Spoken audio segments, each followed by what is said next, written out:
है भाई। मैं प्रवेश भट्ट एजुकेशन एकेडमी के ऑनलाइन प्लेटफॉर्म पर आपका स्वागत करता हूं। और आपको पता है कि हम लोग करंट अफेयर का सेशन पर वीक या 15 दिन में आप लोगों को ले ला रहे हैं।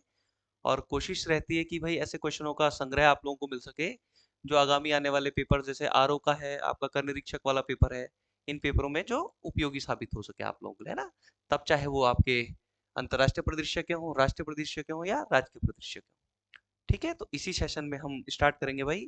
पहला क्वेश्चन आज का ये रहा हमारे सामने। क्वेश्चन है भाई कि केंद्र सरकार ने 2 करोड़ ग्रामीण महिलाओं के कौशल प्रशिक्षण के लिए, किसके लिए, कौशल प्रशिक्षण के लिए कौन सी घोषणा की है। अभी देखोगे आप, अभी हाल ही में 15 अगस्त 2023 को, इस बार 15 अगस्त 2023 को माननीय श्री नरेंद्र मोदी जी ने हमारे एक ये घोषणा की थी यहाँ से, किनके लिए, महिलाओं के लिए। ठीक, कब हुई, 15 अगस्त 2023 में। और कौन सी है ये, लखपति दीदी योजना। इसका आंसर हो जाएगा लखपति दीदी योजना हो जाएगा भाई इसमें। ठीक, इसमें क्या है भाई, इसका व्यू क्या है इस आपका स्कीम का। इसमें जैसे आप देख रहे हैं, कौशल प्रशिक्षण मतलब महिलाओं को ट्रेनिंग देंगे, महिलाओं को टेक्निकल मार्गदर्शन दिया जाएगा इस स्कीम के तहत। और उत्पादों की मार्केटिंग महिलाएं कर सकें, है ना। मतलब ऐसे भाई देखो, प्रत्येक राज्य की जो महिलाएं हैं उनके एक छोटे छोटे समूह बना दिए जाते हैं, जिन्हें स्वयं सहायता समूह भी कहा जाता है। ऐसे स्वयं सहायता समूहों को क्या करेगी केंद्र सरकार, समय समय पर ट्रेनिंग देगी, उनको मार्केटिंग के क्षेत्र में अग्रसर करेगी। और एक इसमें जैसे कृषि हेतु ड्रोन संचालन की तकनीक से अवगत कराएगी। जो कृषि में ड्रोन संचालन तकनीक चल रही है, उसके लिए क्या करेगा, उनका उनका प्रशिक्षण होगा। ठीक है, एलईडी बल्ब बनाना वगैरह वगैरह, ये इसमें आ जाएंगे। ठीक, अब लखपति दीदी योजना से आपको एक चीज ध्यान आ रहा होगा कि उत्तराखंड में लखपति दीदी योजना कब से चलाई है भाई, किसने चलाई है, चलाई है पुष्कर सिंह धामी जी ने। और चलाई कब थी भाई, 4 नवंबर 2022 को। 4 नवंबर 2022 में कहाँ चली थी, उत्तराखंड। ठीक, उत्तराखंड में। इसका उद्देश्य क्या था भाई, इसका उद्देश्य था कि प्रत्येक जो महिलाएं हैं वो उनको 1 लाख रुपए तक की क्या करना, आय का क्या कराना, आय उनके लिए सुगम करवा लेना, है ना, ताकि वो 1 लाख रुपए आय अपनी कर सके, अर्जन कर सके 1 लाख तक की आय। इसके तहत भाई मुख्यमंत्री जो हमारे यहाँ उत्तराखंड के हैं धामी जी, इन्होंने ये लखपति दीदी योजना चलाई थी। और उसमें क्या करा था, 5 लाख रुपए तक का ब्याज मुक्त ऋण दिया गया था ऐसे स्वयं सहायता समूहों को। 5 लाख रुपए तक का ब्याज मुक्त ऋण दिया गया था, जिसमें कोई इंटरेस्ट नहीं पड़ेगा उन लोग, है ना। और 2025 तक 1.25 लाख ऐसी महिलाओं को क्या कर रहा है, लखपति बनाने की योजना है इसमें। ठीक, तो दोनों इंपॉर्टेंट है आपको, उत्तराखंड की दृष्टि से भी इंपॉर्टेंट क्वेश्चन हो गया और राष्ट्रीय परिदृश्य से भी इंपॉर्टेंट हो गया। चलो नेक्स्ट आ जाओ। क्वेश्चन नंबर 2 ये रहा भाई आपके सामने, चर्चित रोबोट व्योम मित्र। ठीक, चर्चित रोबोट व्योम मित्र, चर्चित रोबोट व्योम मित्र आपका किसके द्वारा बनाया गया है। ठीक, क्वेश्चन पूछा है क्या इसरो है, डीआरडीओ है, भेल है या बीएचईएल है, बीईएल है या भेल है। तो इसका जो आंसर है ये है आपका इसरो।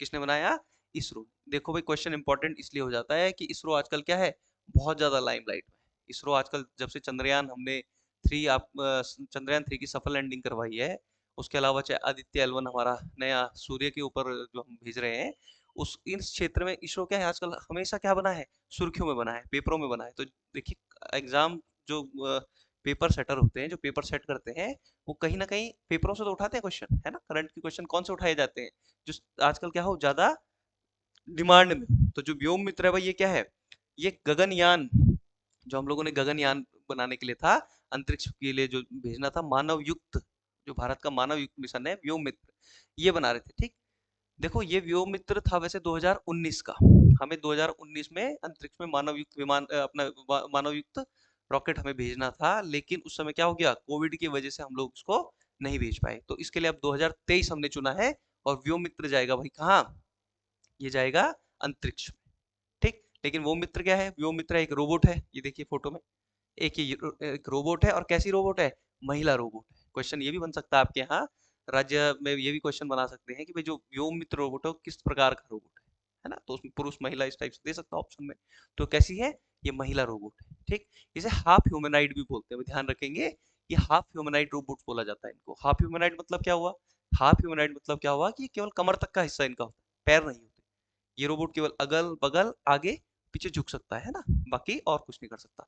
इसको एक ऐसा ट्रेन किया गया है जो ये क्या करे, हमारे उसमें जो यान होते हैं उसमें कंफर्टेबल होके जा सके अंतरिक्ष में।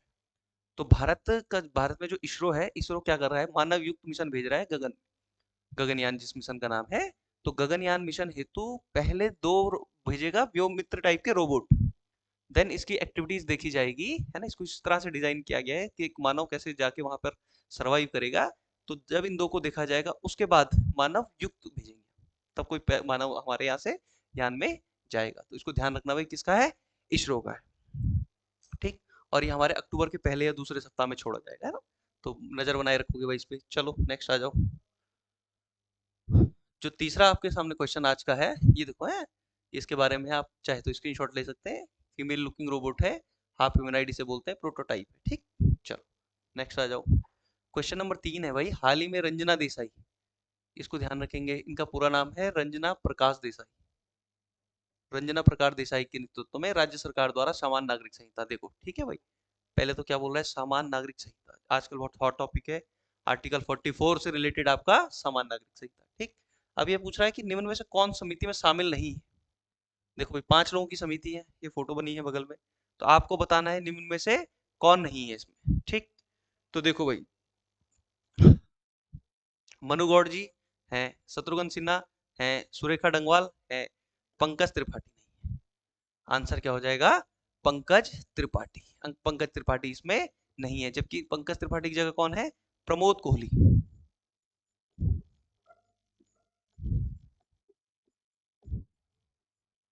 प्रमोद कोहली जो है इसमें पांचवें मेंबर है इनके। देखो 3 ये हो गई, चौथी ये है, और पांचवी प्रमोद कोहली है, जो दिल्ली हाई कोर्ट के पूर्व न्यायाधीश। ठीक।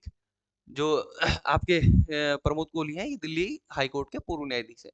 मनु गौड़ क्या है, मनु गौड़ एक सामाजिक कार्यकर्ता है, ये भी ध्यान रखेंगे भाई, पूछ लेता है निम्न में से कौन क्या है ना। ये एक सामाजिक कार्यकर्ता है। शत्रुघ्न सिंह क्या थे, हमारे मुख्य सचिव थे, रिटायर हो गए हैं ना, मुख्य सचिव थे, उत्तराखंड में ही थे, पूर्व मुख्य सचिव। ठीक है। और सुरेखा डंगवाल क्या है, प्रोफेसर है, कहाँ, गढ़वाल विश्वविद्यालय। ठीक, नहीं सॉरी, दून विश्वविद्यालय की प्रोफेसर है। ठीक है भाई। और अनुच्छेद 44 के लिए, जिसके लिए भाई इसका ड्राफ्ट तैयार कर रहा है उत्तराखंड, और मोस्ट प्रोबेबली यही है कि जो ड्राफ्ट उत्तराखंड सरकार तैयार कर रही है वही ड्राफ्ट हो सकता है, क्या है, आने वाले टाइम पे भारत सरकार भी उस ड्राफ्ट को अपना ले और उसी बेस पे क्या करे, समान नागरिक संहिता आगे बढ़ाए, है ना। अनुच्छेद 44 से आपको क्या समझते हैं भाई, अनुच्छेद 44 में अगर लागू हो गया तो क्या समान हो जाएगा। तो इसमें हमें एक चीज याद रखनी है, इससे क्या होगा, विवाह, तलाक, विरासत और गोद लेने की प्रक्रिया आदि संबंधी कानून क्या हो जाएंगे, सब में एक समानता आ जाएगी या एक रूपता आ जाएगी, है ना। विवाह, तलाक, गोद लेने की प्रक्रिया और विरासत, ये सब क्या हो जाएंगे, समान हो जाएंगे भाई भारत। मतलब जैसे हिंदुओं पे जो लागू होगा इन 4 चीजों में, वही मुस्लिमों पे भी होगा, वही सिखों पे भी होगा, वही ईसाइयों पे भी होगा, सब पे क्या होगा, एक जैसा कानून। तो ये हॉट टॉपिक का क्वेश्चन है भाई, याद रखना है। समिति में याद रख लो कौन कौन 5 लोग हैं। एक तो मैडम है रंजना प्रकाश देसाई, ये भी क्या है, ये सुप्रीम कोर्ट की पूर्व न्यायाधीश है। ठीक है, सुप्रीम कोर्ट की पूर्व न्यायाधीश है। इसके अलावा मनु गौड़ है, शत्रुघ्न सिंह है, सुरेखा डंगवाल है और प्रमोद कोहली है। तो इसे आप लिख लो कहीं पे, ये 5 लोग आपको याद रखने हैं। ठीक। चलो आ जाओ, नेक्स्ट आ जाओ। नेक्स्ट आज का क्वेश्चन है, शिवम रावत को वर्ष 2022 का प्रधानमंत्री राष्ट्रीय बाल पुरस्कार। देखो प्रधानमंत्री राष्ट्रीय बाल पुरस्कार बहुत इंपॉर्टेंट क्वेश्चन हो जाता है आपके। ठीक। और ध्यान रखना है किसको मिला है, शिवम रावत को। किसको मिला है, शिवम रावत को। क्वेश्चन पहले तो एक यही बन गया, 4 ऑप्शन दे देगा आपको कि बाल पुरस्कार 2022 का किसे प्रदान हुआ। अब आप ये सोच रहे हो कि 2022 का क्यों पूछ रहा हूँ, तो भाई 2023 में मिला, 21 और 22 दोनों के पुरस्कार 2023 में मिला है। ठीक है। तो शुभम रावत को मिला है, शिवम रावत को मिला है, ध्यान रखेंगे किसके क्षेत्र में मिला है, नवाचार, नवाचार के क्षेत्र में, इनोवेशन, किसके क्षेत्र में मिला है, इनोवेशन। आप क्वेश्चन आपके यहाँ उत्तराखंड के जो एग्जाम है उनमें ये भी फॉर्म हो जाता है कि भाई जो शिवम रावत है जिन्हें क्या मिला, प्रधानमंत्री राष्ट्रीय बाल पुरस्कार मिला, वो किस जनपद से संबंधित हैं। तो ध्यान रखेंगे जो शिवम रावत हैं भाई, ये कहाँ के हैं, ये है, इनका जो मूल निवास है वो चमोली है, कर्णप्रयाग के आसपास, और अभी वर्तमान जो पता है इनका किच्छा में। ठीक। ये वर्तमान किच्छा के हैं और मूल निवास जो है चमोली का है, इनका ध्यान रखेंगे आप। ठीक है भाई। इसके साथ एक चीज और ध्यान रखेंगे, ये जो अभी शिवम रावत है ये अभी कहाँ पे है, दक्षिण कोरिया में है, अध्ययनरत है दक्षिण कोरिया में, बीएससी कर रहे हैं वहां से, और क्या कर रहे हैं, स्कॉलरशिप में गए थे। तो भाई इंटेलिजेंट बालक है ना, तो ध्यान रखेंगे। इसमें एक चीज और ध्यान रखेंगे भाई कि 2021 का भी ध्यान रखेंगे। हम केवल उत्तराखंड का देख रहे हैं, बाल पुरस्कार है उत्तराखंड में, इंपॉर्टेंट है आप लोगों के लिए। तो इसमें अनुराग रमोला, क्या नाम है, अनुराग रमोला।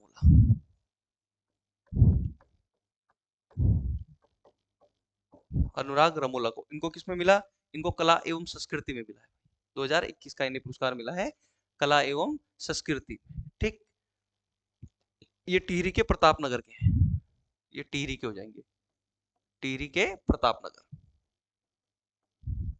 और जो इन्हें कला और संस्कृति में मिला था, इसमें क्या मिला था इन्हें, पर्यावरण को खतरा, विषय था पर्यावरण को खतरा। और इन्होंने क्या बनाई थी, पेंटिंग बनाई थी। और अभी देहरादून ओएनजीसी में पढ़ते हैं, प्रतापनगर मूल निवास है टिहरी के, लेकिन देहरादून ओएनजीसी केवी में, सॉरी केवी में पढ़ते हैं, केवी ओएनजीसी में पढ़ते हैं।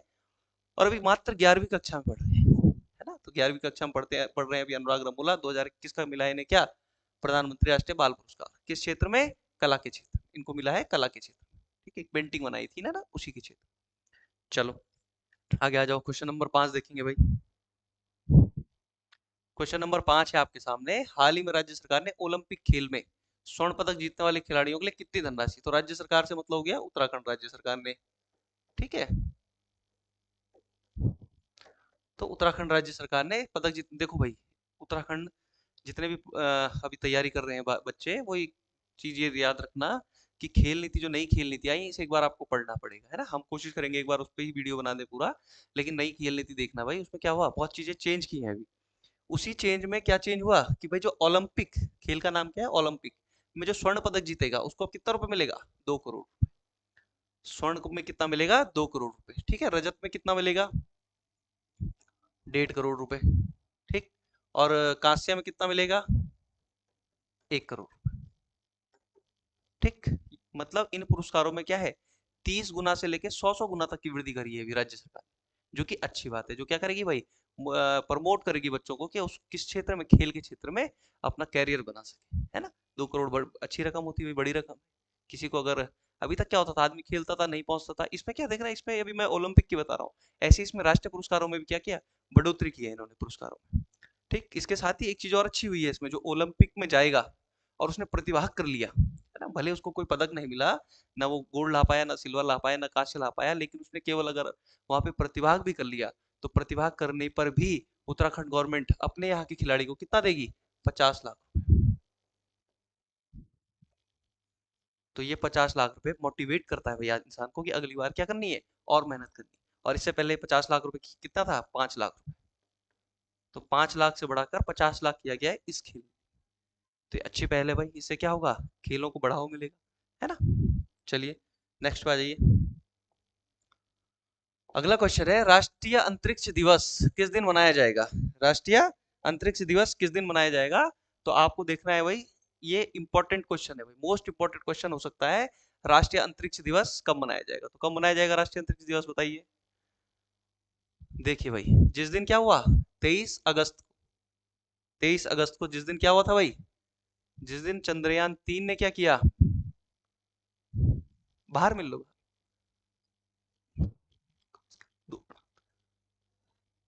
23 अगस्त को क्या हुआ था भाई, हमारा चंद्रयान 3 था जो, वो का क्या हुआ था, चंद्रमा पे लैंड हुआ था, है ना, चंद्रमा पे लैंड हुआ था हमारा। ठीक, चंद्रमा पे भी कहा, दक्षिणी ध्रुव पर, है ना, दक्षिणी ध्रुव पर चंद्रयान को लैंड कराने वाला भारत पहला देश बन गया, है ना। ठीक, तो इसीलिए 23 अगस्त को भारत के प्रधानमंत्री नरेंद्र मोदी जी ने क्या किया, राष्ट्रीय अंतरिक्ष दिवस के रूप में मनाने की घोषणा कर दी। तो अभी हाल ही में क्या हुआ, राष्ट्रीय अंतरिक्ष दिवस मनाने की घोषणा हुई है, तो इसलिए इंपॉर्टेंट बन जाएगा भाई क्वेश्चन आपका। ठीक, इसलिए ये इंपॉर्टेंट आ जाएगा। इसी दिन दो घोषणाएं और हुई, ये भी ध्यान रखना भाई।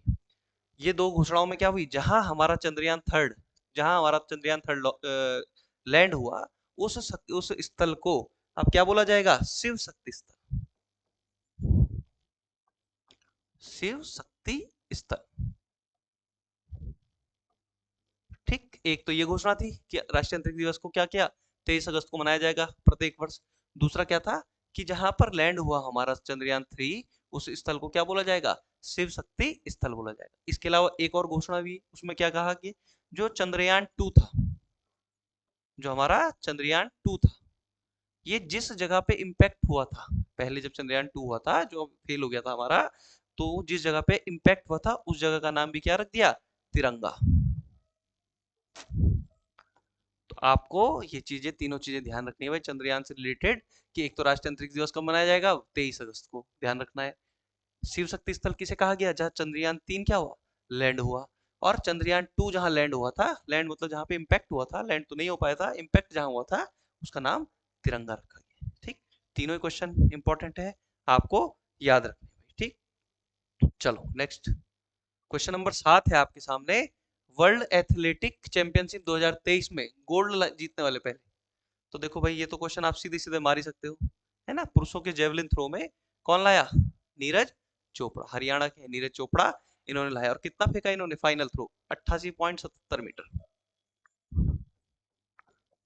88.17 मीटर फेंक कर इन्होंने क्या किया, गोल्ड मेडल लाए भाई। ठीक, और कितने साल बाद मिला हमें ये गोल्ड, ये हमें मिला 40 साल बाद, तो इसलिए इंपॉर्टेंट हो जाता है।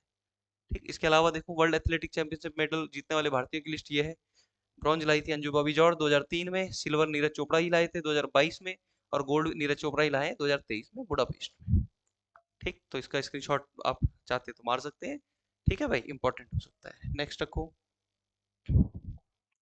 नेक्स्ट क्वेश्चन आपका है, हाल ही में चर्चा में रहा हिलेरी, हाल ही में चर्चा में रहा हिलेरी तूफान, कहाँ है भाई ये, मैंने कहा था आपको तूफान वाले से कभी कभार क्वेश्चन बना लेता है सीधे, है ना। तो ये हिलेरी कहाँ रहा, उत्तरी अमेरिका महाद्वीप में, उत्तरी अमेरिका महाद्वीप में। ठीक, ये ध्यान रखेंगे उत्तरी अमेरिका महाद्वीप में है। और ये कैलिफोर्निया और मेक्सिको की तरफ ज्यादा रहा भाई, है ना। कैलिफोर्निया मेक्सिको को ज्यादा इसने नुकसान पहुंचाया, तो सीधे याद रखना हिलेरी तूफान कहाँ, उत्तरी अमेरिका। ठीक हो गया, चलो। अब देखो एक क्वेश्चन नंबर 9 आपका है, चर्चा में रहा Indira Gandhi memorial tulip, Indira Gandhi memorial tulip garden, है ना, ट्यूलिप गार्डन होते हैं ना, Indira Gandhi memorial tulip garden कहाँ पे, तो कहाँ पे है भाई, जम्मू कश्मीर। कहाँ पे है, जम्मू, एशियाई लार्जेस्ट है, एशिया का सबसे बड़ा ट्यूलिप गार्डन है, जो क्या है, Indira Gandhi memorial tulip garden. ठीक, तो सीधा पूछेगा कहाँ स्थित है, तो जम्मू कश्मीर में स्थित है। और कहाँ जम्मू कश्मीर में कहाँ स्थित है, डल झील और जबरवान पहाड़ियों के मध्य, डल झील, जबरवान पहाड़ी,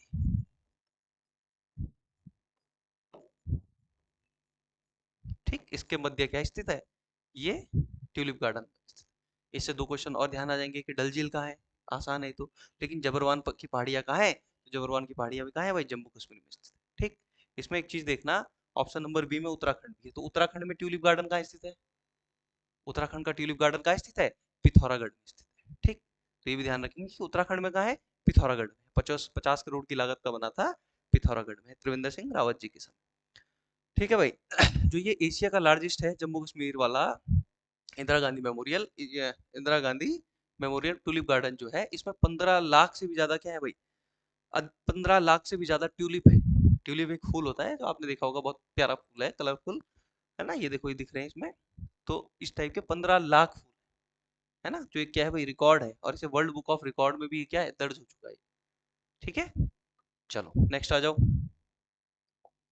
इसके अलावा क्वेश्चन नंबर 10वां देखो, चेस वर्ल्ड कप 2023 का खिताब किसने जीता, तो देखो भाई किसने जीता है, आजकल बहुत सुर्खियों में रहा, है ना। तो किसने जीता, इन्होंने जीता, इनका नाम क्या है भाई, Magnus Carlsen, Magnus Carlsen, Magnus Carlsen ने जीता। ये कहाँ के खिलाड़ी है, नॉर्वे के खिलाड़ी है, मैक्सन कार्लसन कहाँ के, नॉर्वे के। ठीक, नॉर्वे के हैं, और 5वीं बार जीता इन्होंने लगातार, तो बड़ी बात है भाई, 5वीं बार जीतना, है ना। लेकिन इसमें भारत के लिए क्या इंपॉर्टेंट है, इंडिया के लिए इंपॉर्टेंट ये है कि भाई जो आर प्रगानंद प्रगानंद है, जो आर प्रज्ञानंद है, इन्होंने भी क्या जीता है भाई, ये सेकंड रनर पर है उसमें, है ना, सेकंड नंबर पे आए। और आपको ये जानकर बड़ा हैरानी होगी कि भाई इन्होंने 2 ड्रॉ खेले इनके साथ, 5वीं बार का जो विजेता है उनके साथ 2 ड्रॉ खेलना बड़ी बात है। उसके बाद क्या हुए, दो दो क्या टाई ब्रेकर हुए, दो दो 25 25 मिनट के दो, उसमें हारे कौन, प्रज्ञानंद, है ना। और मात्र प्रज्ञानंद कितने साल के हैं, अभी 18 वर्ष के हैं, तो इनके लिए क्या है, अभी बहुत स्कोप है इस क्षेत्र में, है ना। तो ये बहुत अच्छी बात है और बहुत बड़ी बात है भाई, है ना, तो ध्यान रखेंगे। ठीक है, चलो नेक्स्ट लगाओ, 11वां स्वच्छ वायु सर्वेक्षण 2023, इंडेक्स देखना है तो सन भी देखना है, स्वच्छ वायु सर्वेक्षण 2023 में प्रथम स्थान पर कौन रहा? तो कौन रहा प्रथम स्थान पर? इसे याद करना आसान हो जाएगा आपके लिए कि प्रथम स्थान पे कौन रहा? प्रथम स्थान पे रहा इंदौर, है ना, जो स्मार्ट सिटी में भी प्रथम स्थान पे है ना। वही क्या है? स्वच्छ वायु संरक्षण में भी, और स्वच्छता के में भी कौन है? इंदौर ही है। तो ये आपको आसान रहेगा याद करने के लिए। कौन है इंदौर पहले नंबर पे? ठीक। स्वच्छ वायु सर्वेक्षण 2023 में तो स्थान पूछ लिया। स्वच्छ वायु सर्वेक्षण दिवस कब मनाया जाता है? तो प्रत्येक वर्ष की 7 सितंबर को। ये भी ध्यान रखेंगे, प्रत्येक वर्ष की 7 सितंबर को हमारा स्वच्छ वायु सर्वेक्षण दिवस मनाया जाता है भाई, है ना। तो ये भी ध्यान रखेंगे, ठीक। और इसमें पहला इंदौर है, आगरा दूसरा है, सेकंड है आगरा, और थर्ड है थाने। थाने कहाँ है? महाराष्ट्र। महाराष्ट्र का थाने दूसरा, ठीक। स्वच्छ वायु के लिए एक साथ, स्वच्छ वायु के लिए एक साथ,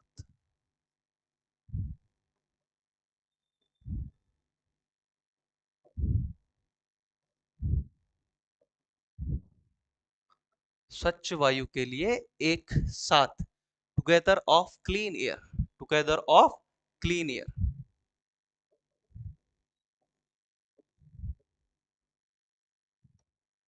टुगेदर ऑफ क्लीन एयर। ये क्या है? थीम है भाई 2023 की।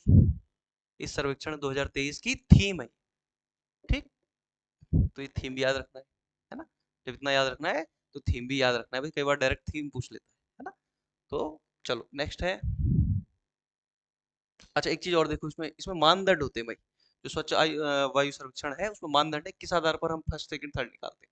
तो इसका एक स्क्रीनशॉट ले सकते हैं आप, है ना। बायोमास का नियंत्रण होता है उसमें, नगर पालिका ठोस अपशिष्ट दहन होता है, सड़की धूल होती है ना, निर्माण और विध्वंस अपशिष्ट से उत्सर्जित धूल है, वाहन उत्सर्जन है, औद्योगिक उत्सर्जन है, जन जागरण है, और PM10 सांद्रता। इसमें हम नापते हैं ना, PM10 सांद्रता में सुधार होना चाहिए, ठीक। तो ये इसके क्या है भाई? ये इसके महत्वपूर्ण बिंदु हैं जो मूल्यांकन करते हैं कि कौन सा फर्स्ट है कौन सा सेकंड है, इन्हीं आधार पर किया जाता है। तो इसका आप ऐसे खाली एक बार पढ़ सकते हैं इसको, ठीक है। चलो अगला क्वेश्चन है, पुरुष एशिया हॉकी चैंपियनशिप 2013, खेल से क्वेश्चन पूछ लेता है उठा के कई बार। तो कौन जीता भाई इसको? इंपॉर्टेंट हमारे लिए इसलिए भी हो जाता है कि इसको किसने जीता? इसको जीता भारत ने। इसने किसको 4-3 से हराया? किसको?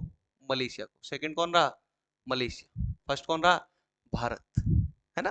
और सबसे बड़ी बात है कि रिकॉर्ड चौथी बार भारत जीता है इसमें, लगातार चौथी बार जीता है इसमें भारत। तो इंपॉर्टेंट है, ध्यान रखेंगे सीधा, पुरुष एशियाई हॉकी चैंपियनशिप कौन जीता? भारत जीता इस बार, है ना। चलो देखो भाई, इसरो जो पहले सोलर मिशन का नाम क्या रखा था? क्या रखा है भाई? इसरो इसरो ने आदित्य L1, आदित्य L1 रखा है, ठीक है। आदित्य L1 है ये। और किस रॉकेट से भेजा? PSLV S57, PSLV C57, sorry, PSLV C57 rocket से भेजा है। ये भी ध्यान रखना भाई, कई बार पूछ लेता है किस रॉकेट से भेजा। और आदित्य L1, L क्या है इसमें? Lagrange point. देखो अपने ये आप एक बार स्क्रीनशॉट ले सकते हैं। अपने एक विशेष स्थान से 4 उपकरण, देखो भाई सुनो, जो L1 मैंने बोला लैंग्रेज पॉइंट, यहाँ इसको समझ सकते हैं। यहाँ क्या है? 5 पॉइंट है। तो हमने किस पे भेजा? L1 पे। हमने भेजा है L1 पे, और लॉन्च से लेके लैंग्वेज पॉइंट L1 तक पहुंचने में इसको 4 माह का समय लग जाएगा, ठीक। ये इंपॉर्टेंट है। दूसरा इंपॉर्टेंट क्या है कि किस डेट को भेजा? 2 सितंबर। कब भेजा भाई हमने इसे? 2 सितंबर 2023 को भेजा, श्रीहरिकोटा से, है ना। श्रीहरिकोटा जो आंध्र प्रदेश में स्थित है, वहां से भेजा इसको कब? 2 सितंबर 2023 में। और आप याद अगर इसे भूल जाएंगे तो जो उत्तराखंड के बच्चे जो पढ़ रहे हैं वो ध्यान रखेंगे, 2 सितंबर को क्या दिवस होता है? गढ़वाली दिवस होता है। एक को क्या होता है? कुमाऊनी दिवस, और दो को गढ़वाली भाषा दिवस होता है। तो ध्यान रखेंगे गढ़वाली भाषा दिवस के दिन हमने क्या भेजा? आदित्य L1 भेजा है। तो याद रहेगा, आप भूलोगे नहीं कभी से, ठीक है। चलो बाकी आप पढ़ सकते हैं, इसको देख लेना भाई, है ना। चलो नेक्स्ट क्वेश्चन नंबर 14 है, 15 अगस्त 2023 को प्रधानमंत्री ने लाल किले से कौन सी एक योजना की घोषणा की थी इनमें से? तो इसमें से कौन सी करी थी भाई? विश्वकर्मा कौशल सम्मान योजना, विश्वकर्मा कौशल सम्मान योजना की थी भाई, ठीक। इसमें क्या है भाई? इसमें ग्रामीण कामगारों को विश्व, देखो भाई पहले तो एक बात ये सुन लो कि विश्वकर्मा कौशल सम्मान योजना किन के लिए है? यह विश्वकर्मा समुदाय के, विश्वकर्मा समुदाय के लोगों के लिए, अब विश्वकर्मा समुदाय कैसे, 140 जातियां आती है इसके अंदर, इस विश्वकर्मा समुदाय के अंदर 140 जातियां आती है, तो उनको लाभ मिलेगा किसका, इसका विश्वकर्मा कौशल। इसमें भी वही है भाई, सेम चीज जो मैंने पहले वाली योजना बनाई थी, इनको ट्रेनिंग देंगे, है ना, इनको मार्केटिंग का अनुभव देंगे कि कैसे आप मार्केटिंग कर सकते हैं, और 1 लाख रुपए तक का सस्ता लोन दिया जाएगा इस योजना के तहत। ठीक, 1 लाख रुपए का सस्ता लोन, सस्ता लोन वही मतलब कि क्या इंटरेस्ट रेट कम होगा या विदाउट इंटरेस्ट होगा। ठीक, तो इसको भी ध्यान रखिए। चलो आगे आ जाओ नेक्स्ट, इसके बारे में आप ये पढ़ सकते हो। ये देखो मैंने जो बताई उनमें से जो इंपॉर्टेंट जातियां ये भी हैं, बडीगर है, बग्गा है, विदानी है, भारद्वाज, लोहार, ये सब चीजें हैं, आप इसको देख सकते हैं। नेक्स्ट क्वेश्चन पे आएंगे। क्वेश्चन नंबर 15 है आपके सामने, चर्चा में रही नमो 108 किस पुष्प की प्रजाति है। तो पूछ रहा है क्या है, किस पुष्प की। ऐसे क्वेश्चन भाई साहब बहुत बनने में आ जाते हैं, और अभी क्या रहा, चर्चा में भी रहा, तो ये क्या हो सकता है, इंपॉर्टेंट हो सकता है। राष्ट्रीय वनस्पति अनुसंधान क्या है आपकी, लखनऊ, राष्ट्रीय,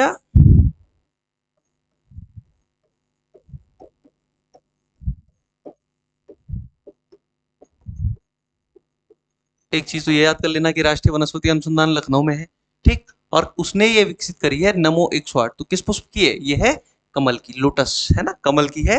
और ये देखो कुछ इस तरह का इसने विकसित किया है इसको, जो साइज में थोड़ा बड़ी है, इसमें 108 पंखुड़ियां हैं कमल, इसलिए इसका नाम क्या रखा है, नमो 108, है ना। तो आपके लिए हो सकता है कि ये इंपॉर्टेंट बन जाए, इसलिए ये भी ध्यान रखेंगे इसको। चलो आ जाओ नेक्स्ट,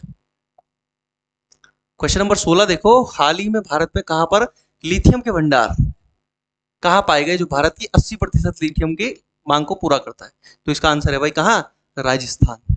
अभी हाल ही में एक क्या खुदाई में या शोध में पता लगा है कि भाई राजस्थान में क्या है, हमें लिथियम का एक भंडार मिला है। देखो भाई, ये ना भारतीय भूवैज्ञानिक सर्वेक्षण के G2 सर्वेक्षण है ना, के G2 सर्वेक्षण के दौरान राजस्थान के नागौर जिले के डेगाना, ध्यान रखना भाई, एक तो जिला कौन सा, नागौर, और कहां पर, डेगाना में क्या मिला है, रेवंत पहाड़ी पर, कई बार साला पहाड़ी पूछ ले अंदर तक, तो रेवंत पहाड़ी पर लिथियम के भंडार मिले, है ना। तो कई बार बहुत अंदर घुस जाएगा तो पहाड़ी पूछ सकते हैं कि कौन सी पहाड़ी पर मिला, तो ध्यान रखेंगे किस पे, रेवंत पहाड़ी पर मिला, जो हमारी भारत की क्या करेगा, 80% मांग को पूरा करेगा, है ना।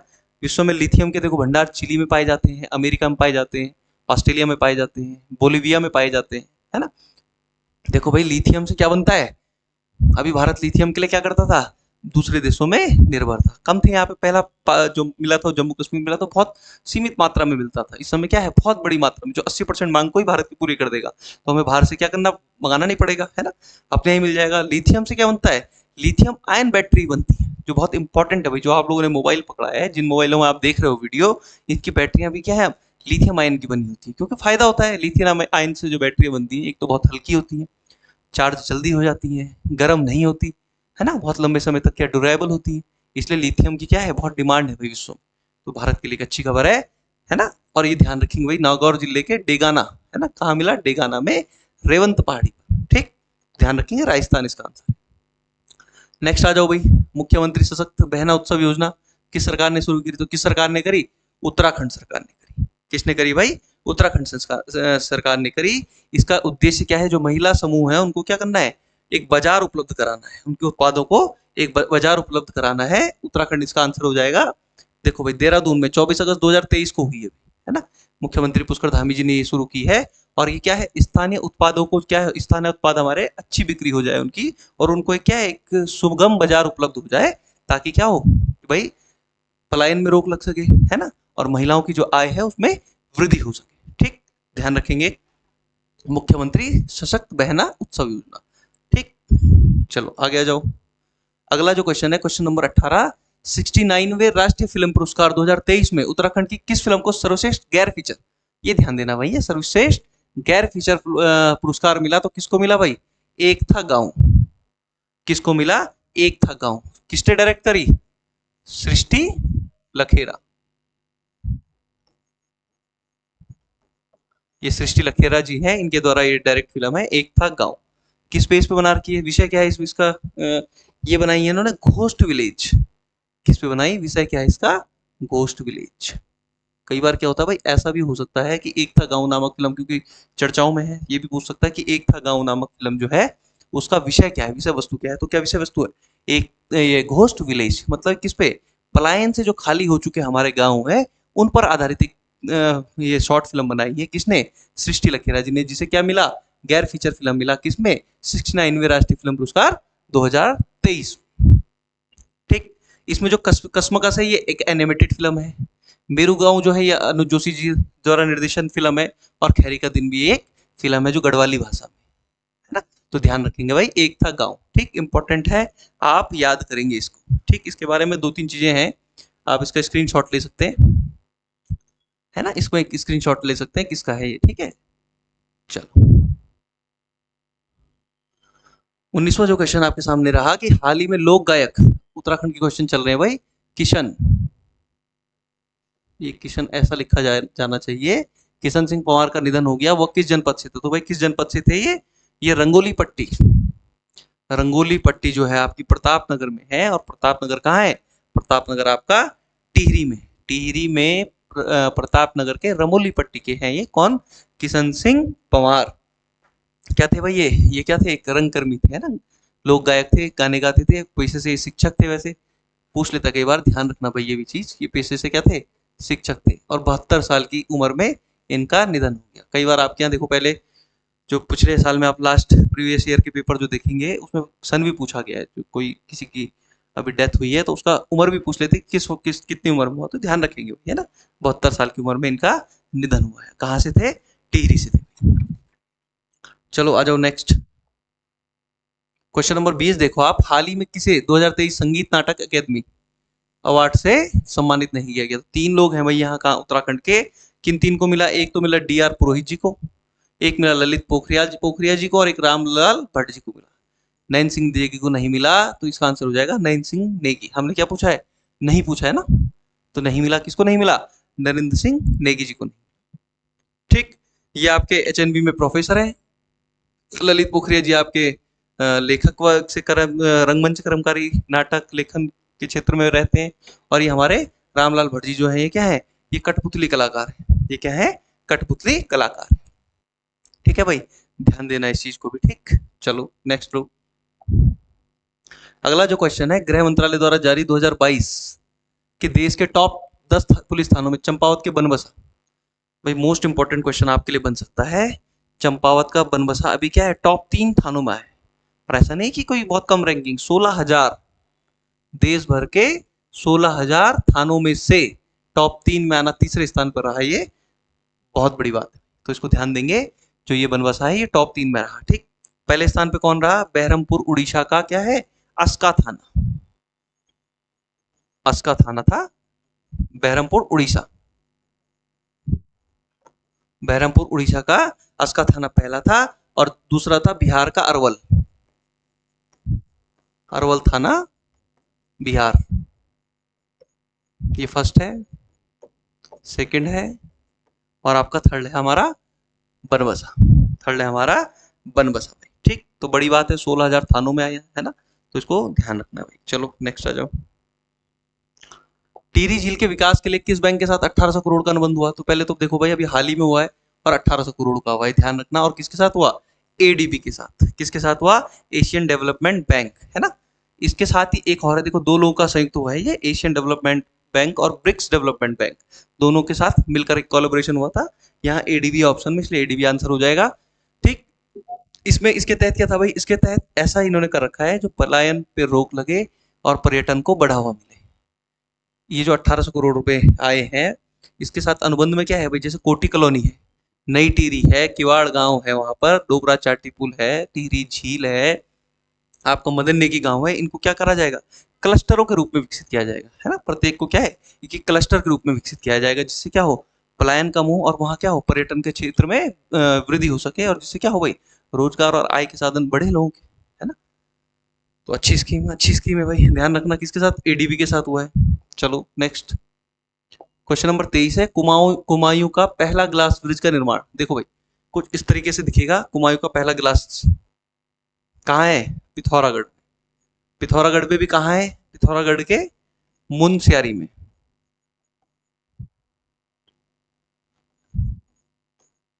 है ना, मुनस्यारी में है। वृथी प्रपात। वृथी फॉल जो है, वृथी फॉल आपने देखा है कहाँ है? वृथी फॉल मुंशियारी में है, मुंशियारी पिथौरागढ़, है ना? तो वृथी फॉल जो झरना है, जो झरना है, उसके ठीक सामने क्या लगेगा? एक ग्लास का ब्रिज लगेगा, जिससे क्या है, जो पर्यटक हैं वो क्या कर सके, आपको झरने को निहार सके। तो वहाँ पे क्या है, पृथ्वी प्रपात जो है, अगर आप लोग गए होंगे, बहुत अच्छी जगह पे, भाई बहुत ऊंचा फॉल है, बहुत हाइट से आता है और उसकी छींटे बहुत दूर तक आती है। मतलब आप समझो कि आपके पल्ली पार फॉल है, जिससे पानी गिरता है और कम से कम काफी दूर तक, है ना, उसके छींटे जो उठते हैं, ऐसा लगता है बारिश हो रही है। तो वहां पे एक ग्लास ब्रिज का निर्माण किया जाएगा, तो आप सोचो पर्यटन की दृष्टि से कितना महत्वपूर्ण हो जाएगा वो, है ना? तो इंपॉर्टेंट है, ध्यान रखेंगे भाई। चलो नेक्स्ट क्वेश्चन नंबर 24 है, हिमालय क्षेत्र का पहला स्पाइस गार्डन कहाँ बना? सोनी में। सोनी कहाँ है? रानीखेत। रानीखेत कहाँ है? अल्मोड़ा, है ना? सोनी, रानीखेत, अल्मोड़ा। कई बार हो सकता है सोनी ही दे दे, तो ध्यान रखेंगे सोनी कहाँ है? रानीखेत में, ठीक। और उद्घाटन किसने किया था इसका? पद्मश्री शेखर पाठक। ये भी ध्यान रखेंगे भाई। उत्तराखंड में कभी भी कुछ भी पूछ सकता है कहीं से भी, तो ये भी ध्यान रखेंगे कि शेखर पाठक ने किया था इसका उद्घाटन। और 27 से 30 मसाले मिलेंगे भाई, है ना, इसमें स्पाइस गार्डन में 27 से 30 प्रकार के मसाले यहाँ पर रहेंगे। ठीक है, चलो नेक्स्ट क्वेश्चन नंबर 25 है, ऋषिकेश कर्णप्रयाग रेल लाइन हाल ही में चर्चा में रही रेल लाइन की कुल लंबाई। ये ध्यान रखना भाई, कई बार डायरेक्ट क्वेश्चन सीधे पूछ लेगा और आंकड़ा दे देगा नंबरों में, तो आपको देखना है भाई कितनी है? 125 किलोमीटर, है ना? इसका आप स्क्रीनशॉट ले सकते हैं। ये कहाँ है? ऋषिकेश से शुरू हो रही है और कहाँ तक? कर्णप्रयाग तक जा रही है ना? और कितने किलोमीटर लंबी है? 125 किलोमीटर लंबी है भाई, जिसके बीच में क्या है? 17 सुरंगें रहेंगी इस बीच में। इस 125 किलोमीटर में 17 सुरंगें जोड़ेंगी इनको आपस में, ठीक। और 16,216 करोड़ की लागत है इसकी। 16,216 करोड़, ये भी ध्यान रखना, डाटा है कि लागत से बन रही है, ठीक। तो ये ध्यान रखेंगे, ठीक है, 125 किलोमीटर। क्वेश्चन नंबर 26 है, हाल ही में 10 मई 2023 को सुशीला बलोनी जी, ध्यान रखिएगा, सुशीला बलोनी जी का निधन हुआ है। तो ये किससे संबंधित है? तो भाई देखो, वरिष्ठ राज्य आंदोलनकारी थी, है ना? वरिष्ठ राज्य आंदोलनकारी, तो राज्य आंदोलन से जुड़ी हुई थी। वरिष्ठ राज्य आंदोलनकारी और महिला आयोग की पूर्व अध्यक्ष भी रही है, कौन? सुशीला बलोनी जी, है ना? ये देखिए, राज्य आंदोलनकारी एवं राज्य महिला आयोग की पूर्व अध्यक्ष है और अधिवक्ता थी पेशे से, वकील थी पेशे से। ध्यान रखें कितने वर्ष में हुई? 84 साल में। भाई देखो, वर्ष में इसलिए लिखा रहा हूँ कि पहले के पेपरों में पूछा हो, जो भी निधन होता है किसी बड़ी हस्ती का, तो उसका पूछ लेता है, डायरेक्ट क्वेश्चन पूछे हैं पुराने पेपरों में, तो इसलिए मैं आपको ये भी लिखा रहा हूँ ताकि ध्यान रहे आपको ना। और ध्यान रखने में क्या दिक्कत है? पूछ लेगा तो बहुत अच्छी बात है, ठीक। चलो आ जाओ नेक्स्ट। आज का जो लास्ट क्वेश्चन आपके सामने है, वो है, पौराणिक पाषाण युद्ध बगवाल का आयोजन निम्न में से कौन से जिले में किया जाता है? तो कौन से में किया जाता है? आपको सबको पता है कौन से में? चंपावत में किया जाता है भाई, ठीक। अब देखो, दो चीजें हैं, एक तो क्या है, पाषाण युद्ध है जो बगवाल, है ना, ये कहाँ है? चंपावत में किया जाता है। चंपावत में भी कहाँ? देवी धुरा के मंदिर में। कहाँ? देवी धुरा, ठीक। अब आप देखो भाई, एक तो पहले इसको 2022 में क्या किया गया? 2022 में राजकीय मेला घोषित किया गया इसी को। यहाँ जो बगवाल शब्द का अर्थ है, यहाँ क्या है? पत्थरों के युद्ध से इसका। आपने बाकी जगह सुना होगा, गढ़वाल में आपने सुना होगा कि बगवाल दीपावली को इंगित करता है, लेकिन यहाँ पर इस बगवाल का अर्थ क्या है? पत्थरों की युद्ध से। इसका, इसके पीछे कई कहानी है भाई, जिसमें प्रचलित कहानी क्या है कि जो, या किस किस माता का मंदिर है? ये है माँ बराही धाम का मंदिर। किसका? माँ,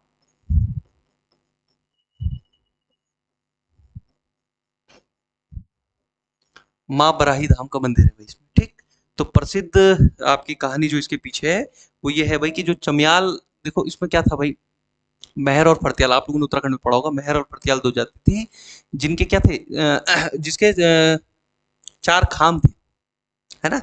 चार खाम में कौन से? गहड़वाल था, गहड़वाल खाम था, चमियाल खाम था, वालिक खाम था और लमगड़िया खाम थे। गहड़वाल, चमियाल, वालिक और लमगड़िया। तो इन, और इसके साथ साथ सात इनके तो थोकदार थे, उनके साथ उनके भी क्या परिवारों से क्या था भाई, ये एक बना रखा था सिस्टम कि एक एक परिवार की क्या, एक एक परिवार से एक सदस्य की क्या बलि दी जाएगी, किसको? माँ बराही देवी, नाम में एक एक परिवार की बलि दी जानी थी। अब होता यूं है कि जो चमियाल खाम की एक वृद्ध महिला होती है, उनका एकमात्र पौत्र रहता है, एक है ना, एक वृद्ध महिला थी, उनका एकमात्र पौत्र था, पौत्र मतलब पोता, और इकलौता पोता था। तो वृद्धा को डर सताने लगा कि भाई मैं इस पोते को भेज दूंगी बलि देने के लिए, तो मेरा तो वंश ही नाश हो जाएगा, मेरा तो वंश खत्म हो जाएगा। तो इस उसमें उसने, इस दुख में उसने क्या किया, माँ बराही धाम की, क्या माँ बराही की क्या की, तपस्या की भी। और माँ बराही प्रसन्न हुई और वो प्रकट हुई, तो उन्होंने कहा भाई देखो कि जो मेरे गण है ना, भगवान के गण होते हैं, तो गण क्या होते हैं, सब कुछ खाते हैं, शराब मांस सब खाते हैं। तो उन्होंने कहा कि जो मेरे गण हैं उनको एक व्यक्ति के बराबर खून तो मुझे देना ही है। तो अब तुम ऐसा कुछ करो कि क्या करो कि मुझे एक व्यक्ति के खून के बराबर की क्या कर दो, बलि दे दो। तब ये डिसाइड हुआ कि भाई ऐसा कुछ करा जाए कि सारे गांव के लोग मिलकर कुछ ऐसा करा जाए कि एक व्यक्ति के खून बराबर क्या हो, खून अर्पित हो जाए, किसे, माँ बराही। तो तब से इन्होंने क्या किया, एक पत्थरों का युद्ध वहां पे होता है, रक्षाबंधन के दिन होता है।